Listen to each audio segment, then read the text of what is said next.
B1 English test for BNO settlement in the UK. If you are on the BNO route and getting close to applying for indefinite leave to remain, one important question is this: what English level do you actually need? The key fact is simple. For settlement, the requirement is usually B1 English in speaking and listening, unless you are using another accepted way to prove your English, such as a recognized degree taught in English or an official exemption. So for many Hong Kong BNO visa holders, if you are not using a degree qualification, you will usually need to pass an approved B1 English test before applying for settlement. In this episode, I want to explain the process clearly: what the test is, how to book it, what to prepare, what happens on the day, and what to expect after the exam. Let's start with the test itself. One of the approved providers is Trinity College London. A common test for settlement is GESE Grade 5, which is a B1 speaking and listening test. This is not a long written exam. It is not mainly about reading or writing. It is a short speaking test, and it lasts about 10 minutes. The exam has two parts. The first part is your prepared topic. You choose one topic before the test, then you prepare 5 points connected to that topic. You write them down on a topic form before the exam. The second part is the conversation section. The examiner chooses subjects and asks you questions. So you need to listen carefully, answer clearly, and keep the conversation going naturally. That is the most important point about B1. This exam is not about using very advanced vocabulary. It is not about speaking perfect English.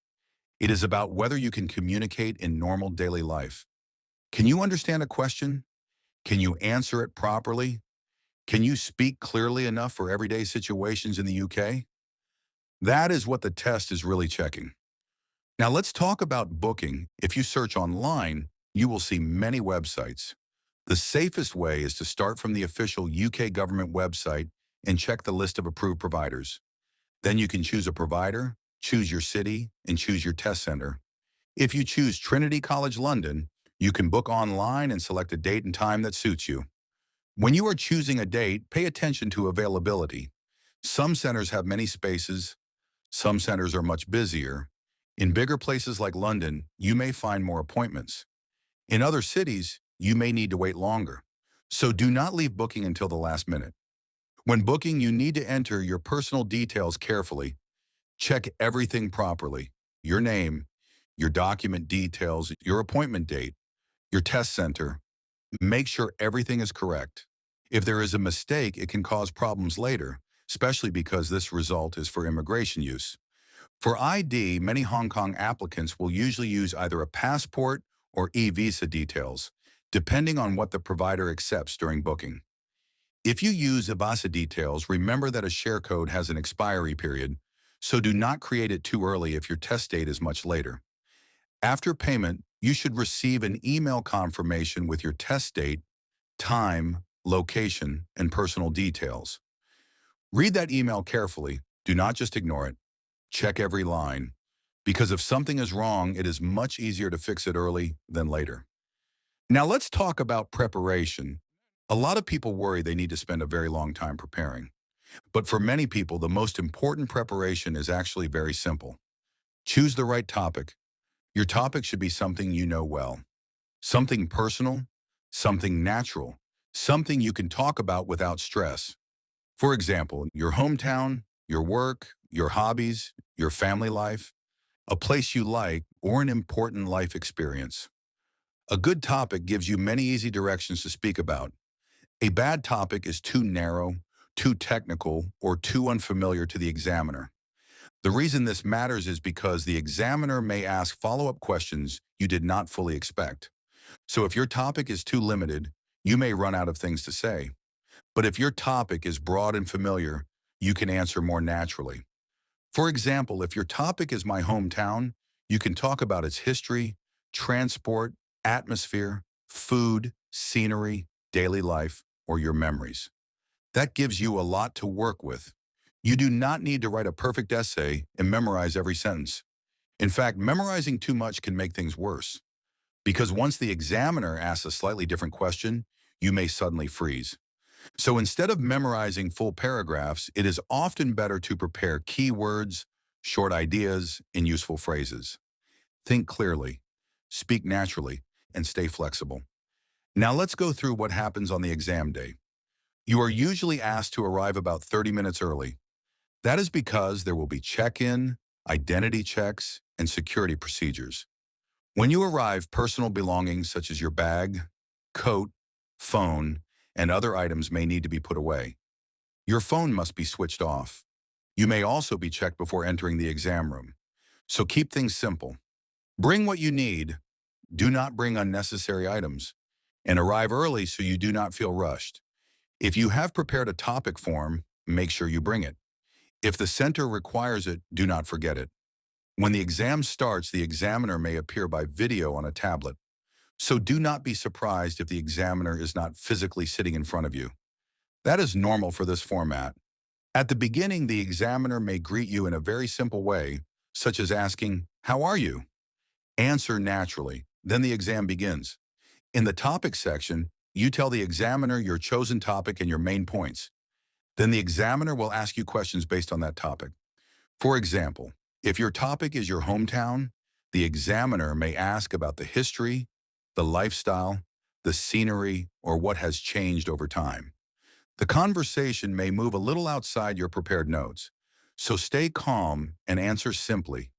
You do not need to sound clever, you just need to communicate.